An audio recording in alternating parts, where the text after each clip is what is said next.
The following is a local resident producer's program. The program content is the sole responsibility of the producer and does not necessarily reflect the views or policies of Oshkosh Media, the City of Oshkosh, or Time Warner Cable.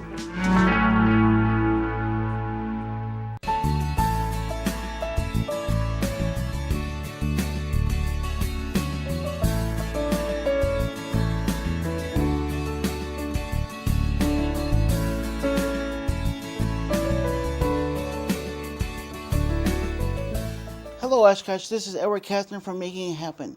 To my side here I have Holly School. She's a PT, a physical therapy assistant. Thank you for joining me, Holly. Sure, thanks for having me. No problem. So, where are you from? Are you originally from Oshkosh? I'm actually from Appleton. I was born and grew up in Appleton, and I moved to Oshkosh about 6 or 7 years ago. Okay. Yeah. When did you dream of becoming a therapist? When you were little? Because some people have those dreams when they're like a little girl. Say, I want to do this. Okay. Most of my life, I always wanted to be a teacher. Probably since like first grade. For the longest time, for years and years, I always said that I was going to be a teacher. In a way, I am a teacher. You know, to some extent, I do teach people. Teach my patients, and I teach caregivers and family members, and so I definitely have a teaching role. But I decided that I kind of wanted to work in the healthcare field when I was still in high school. Yeah, you're still teaching, so. So yeah, I definitely like that part of my job, that teaching role. What do you think the best part of your job is? Definitely the people that I get to work with. I definitely meet a whole bunch of different people and really get to know them and know their stories. And I'm pretty blessed to get to spend quite a bit of time with each individual as well. And it's pretty one-on-one. Usually I work with people for 2 to 3 hours per week for multiple weeks. So sometimes it can be a few months. With that individual. So you really get to know people, and I guess that's the biggest part that I like about my job is just getting to know the individual. What did you used to do before this company? Before this company, I worked at a nursing home in Fond du Lac for about like 4.5, almost 5 years. Also doing physical therapy there. And then I switched over to home health therapy, which is what I do now, which I travel to the person and work with them in their home, whether it's at an apartment or a house or at an assisted living. So I get to see them in their own environment and work on their skills and transfers and them getting around in their own home. What makes you the most satisfied at what you do?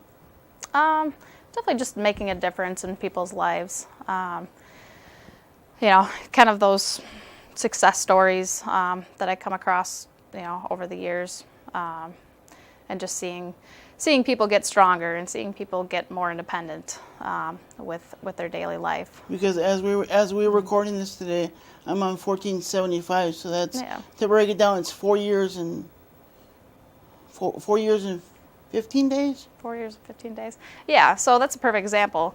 I mean, I get to watch you achieve your goal, and even though you were off by a year, but I was 1 year behind. I'll forgive you. Yeah, I kind of checked in with you to see where you were at with your goal, and here I was a year behind. But yeah, I mean, you've been after that goal for a long time.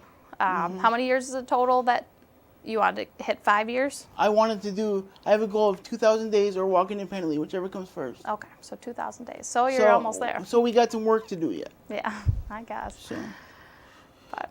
So were your parents physical therapists? No, my dad's a millwright.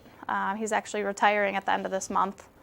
Can you describe to me what a millwright is? Sure. So he works at a paper mill, like a paper factory, and he's pretty much the person they call when the machine breaks. So he's kind of almost like a mechanic in a way, where he repairs the machine. And then my mom was a transcriptionist, a medical transcriptionist, so she'd type x-ray reports for hospitals and clinics. So kind of that whole, my dad kind of has that fix-it type mentality, and then my mom has, more of the medical background, and then you got me working on, I guess, fixing people in a way, fixing parts of their life. So. Do you have any siblings? Yeah, I have 4 siblings, 3 brothers and a sister. So there's five of us kids. Are any of them physical therapy assistants? No. Yeah, we kind of have a mixture of different professions. My older brother kind of is right in between, where he fixes medical equipment. So he's kind of similar to my dad, where he's fixing equipment, but it's in the medical equipment. So he works at a hospital. And then I have another brother who's studying accounting, and then I have my sister is a bank manager. So they're both kind of into finance. And then my other brother works at a factory, kind of fixing equipment and kind of coming up with blueprints for equipment. So I guess we've kind of got a mixture. Few different things going on. Yeah. Did you ever give any thought to? I know we talked about this previously, and you'd be great at this, but being a traveling therapist, like. Oh, okay. Yeah, I've tossed around the idea just to do some traveling. Yeah, I guess I've always thought it would be pretty neat, sometime in my life to travel and do this type of job. Do you want to talk a little bit about? I'm kind of putting you on the spot here. But do you want to talk a little bit about your Africa trip and what you did? Sure, we could real quick. I guess that's a perfect example of a goal that I set for myself. So I had a goal to climb Mount Kilimanjaro, which is the tallest mountain in Africa, and it's almost 20,000 feet. That inspires me to want to climb. Yeah. It takes me about a week to get up to the top of the mountain and then back down. So I went to Africa to do that, and also visit a friend and kind of just see what the people there live like, and kind of experience their culture. So yeah, I achieved my goal of making it to the top of the mountain. And how long did it take you? I got to the top on the really at sunrise on the 5th day. So the final top of the mountain.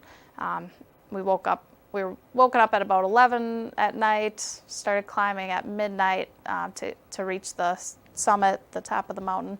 Right as the sun was rising. So that was a pretty neat experience. You think that's something I could do? Maybe. I wouldn't put it past you. But I will say that you were there with me though. Like I definitely, when I'm working towards my personal goals, I definitely think about, the people who I work with and people who inspire me, and you're definitely one of them. I ran my first marathon in October, and, kind of the same experience where it was a big challenge for me. It was the, longest I've ever run in my life. And, while I'm running for 4 hours, I think about, the people who I've worked with. And all 26.2? Yep, all 26.2. So it's a lot of time to sit and think. And, yeah, I definitely, am inspired by individuals that I work with. And did you ever get tired and feel like giving up when you were running, or? Surprisingly not. I kind of thought I would reach that point. I guess I trained well enough that I didn't really hit that breaking point, or what they call the wall. I didn't really hit that point where I felt like I couldn't continue going.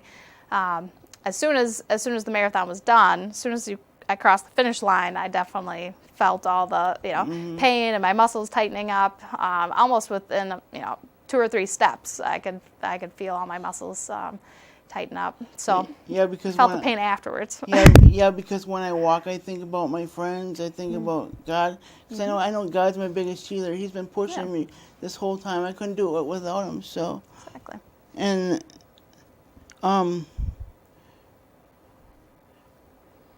what is a typical day like for you? Well, I usually start my day around 8 o'clock. I usually leave my house so that I get to my first patient about 8:30, which is kind of right after breakfast time. I tend to feel like people probably don't want to see me too early in the morning or too late, so I try to fit my visits in between breakfast and lunch time, and then between lunch and dinner, and I'm usually able to get my day in, between 8:30 and 4:30. So I really just go from one person's home to another. Sometimes I'll see multiple people in one building, and other times I'll jump kind of from one home to another. How far during the day do you travel? Like, Sometimes I guess I'm working in a little bit smaller towns and smaller communities, so I do have some driving.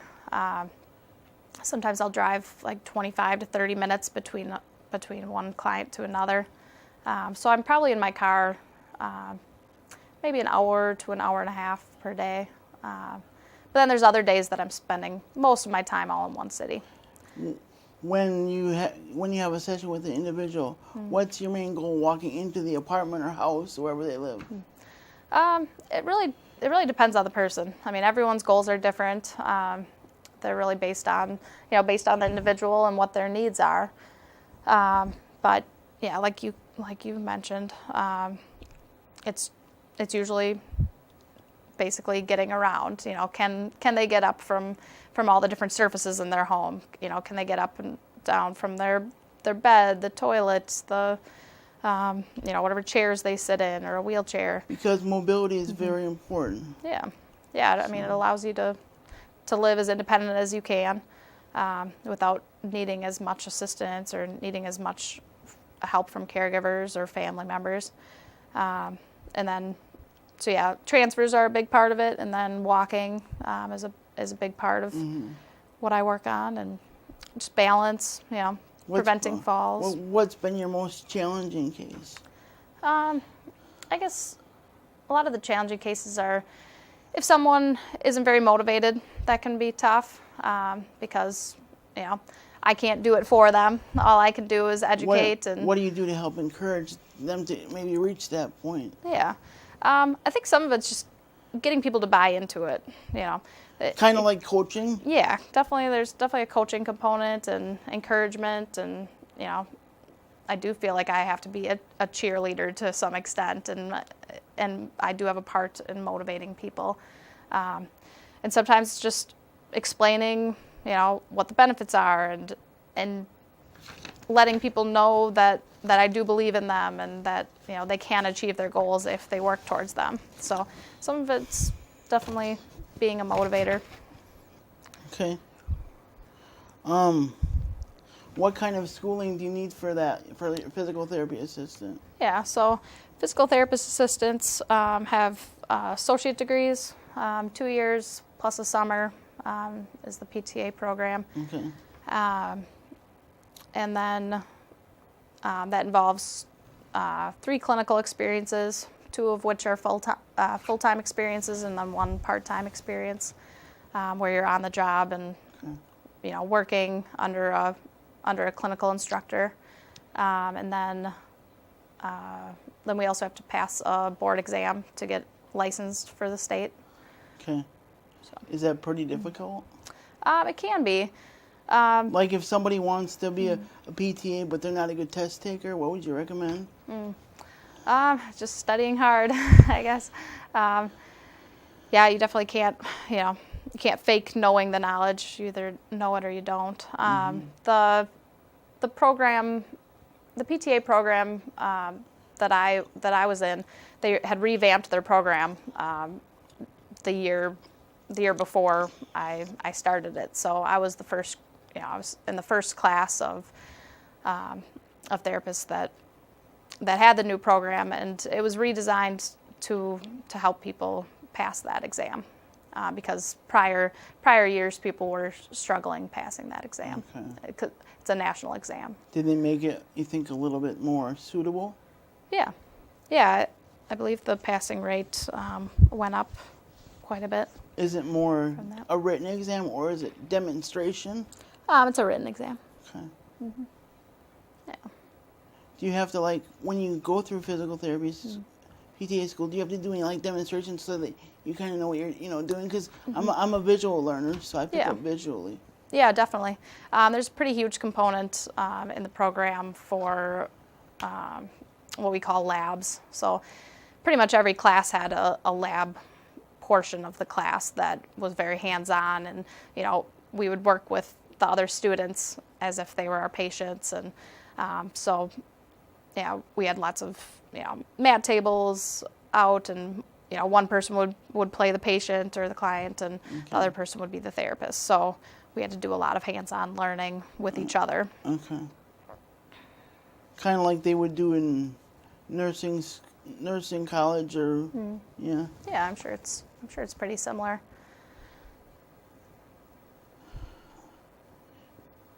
Do you ever have any aha moments during the day, like, yeah, they finally got it?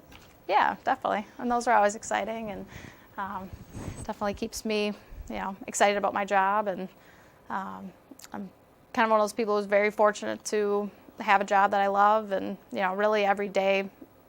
I never dread Mondays or anything, and I always feel like the week goes by really quickly because I enjoy what I do, and a lot of that is because of those aha moments and people getting it and people making progress that I can see from week to week. Usually. Do they ever come back and say, "Thank you for Yeah, I think people are pretty appreciative, and they see the benefits after they've made that progress. Especially somebody coming from, because you said you worked in a nursing home, and maybe some of the patients come, maybe they're in a nursing home for a while and they have to come into their own home again, especially after falling.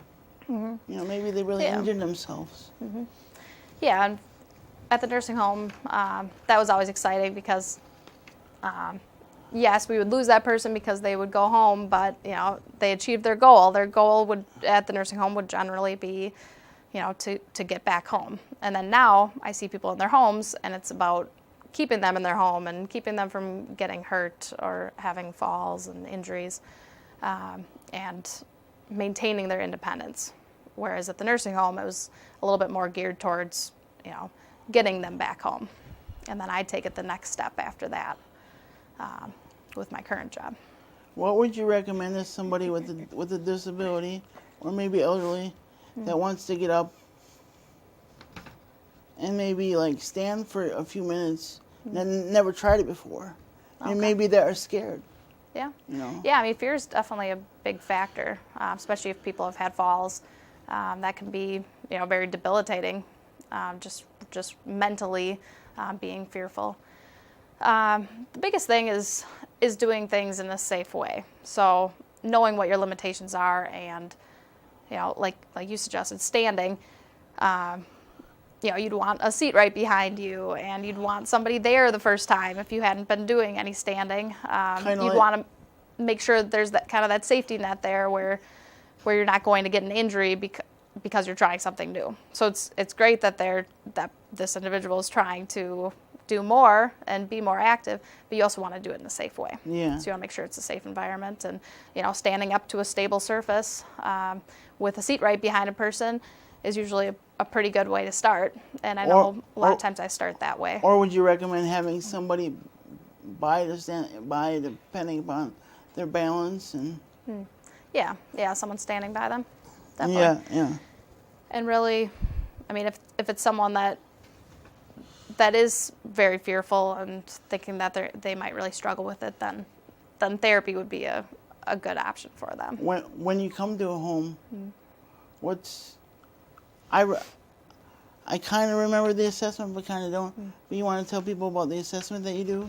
Sure. So since I'm a physical therapist assistant, the PT, the physical therapist, is the first one to come to your home. So they come in and assess you and kind of set up those first goals. So they come in and see what your limitations are, and what your goal. They'll usually ask what your goal is as well, because you're obviously a big part of this.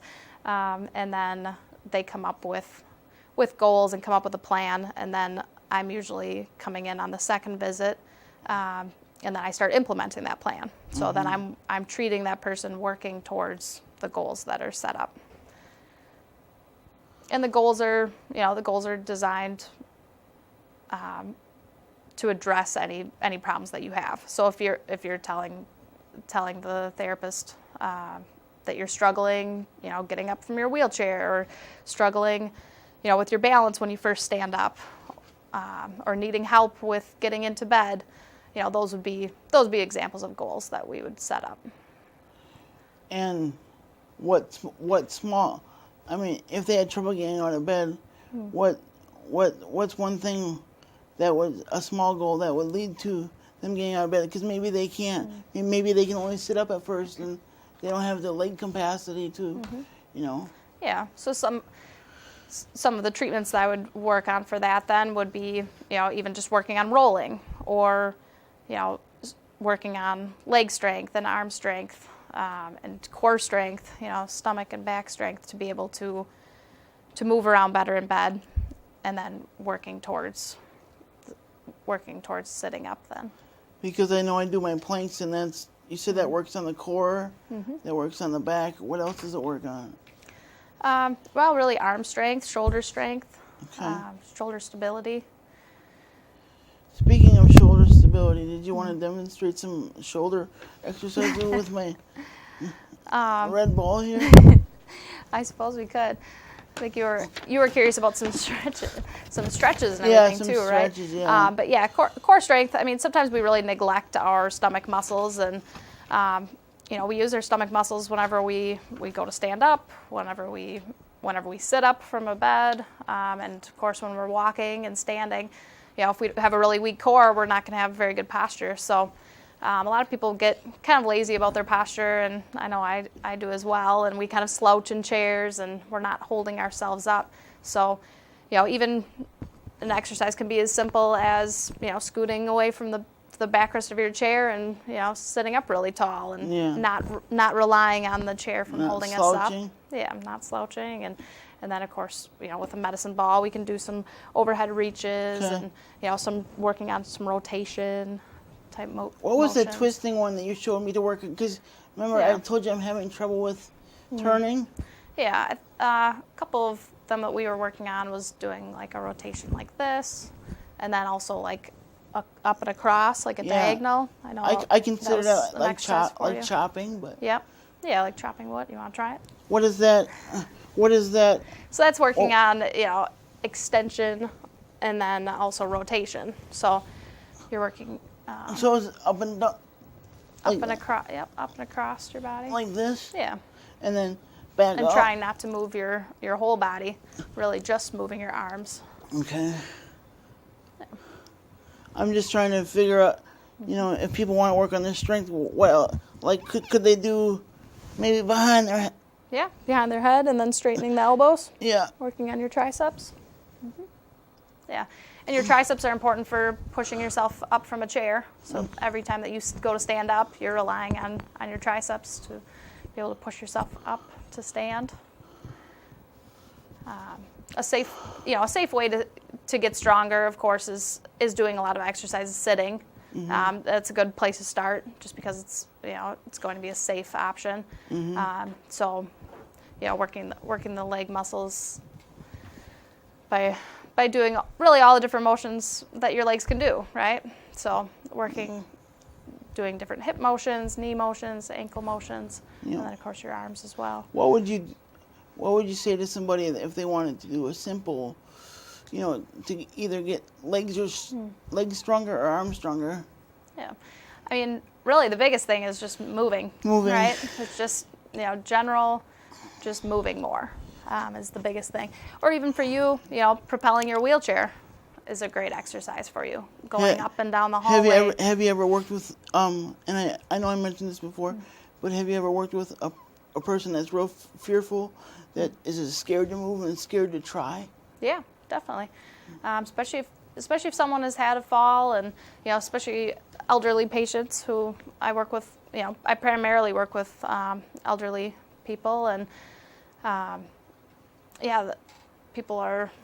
people get very fearful after that because they know the risks of possibly breaking a bone from a fall. A fall becomes extremely serious, especially with older folks. And how long does it take them to kind of dissolve that fear and say it's Kind of okay? fear. Yeah. Everyone's so different with that. I mean, sometimes it can be a really long process. Sometimes months of working with that person and really just rebuilding their confidence that they can do more. And a lot of times, that involves having a gait belt around them and them walking and moving with someone for quite a while before they built their confidence up to be able to do something by themselves. Do you think it comes down to a certain mindset? Mm-hmm. Yeah, mindset's very important. I think that can be key in if you're going to make progress or not. Is the person driven? Are they motivated? Are they going to do the exercise program that I set up? Yeah. It's one thing to say the right things, but it's another thing to actually implement the program and implement the plan to get it done. If you weren't a physical therapy assistant, what would you be? I don't know. I feel like I fell into the right field, and if for some reason I couldn't do my type of job anymore, I'm not real sure what I would go into. I would think something very similar. I just think my job is a little unique when it comes to getting the amount of time that I have with someone. If you go to the doctor, you get maybe 10 minutes with a person. So you have to think from the doctor's perspective, they are seeing, 20, 30 people, probably more, in a day, and then they don't see them for 6 months or a year. Whereas my job, I get to spend literally hours with people each week after week. In the remaining minute here or so, what goals do you have for yourself? What goals do you have for the company coming up? I mean, where do you want to go? I guess personal goals. I would like to get out in nature more and get out backpacking and hiking, and I'm thinking about maybe doing Team Triumph, doing some running with them. With the company, I guess I always are we running out of time? We're fine. I guess with the company, I'd like for our company to be the first company that comes to mind, when someone thinks of therapy in the area. And people say, I had a really great experience with them, and I want that company in the future. And so I guess that's my mission for our company, is just to have a good image in the community. Well, my I goal, think we do that. my goal, before you leave the company, is definitely walk independently. That would be super. So Yeah, that would be awesome. It's a great goal. So, thank you for joining me, Holly. Of course. And this show is all about making it happen. If you have a show idea or a suggestion, email me at edwardkestner@yahoo.com. Thank you, Oshkosh.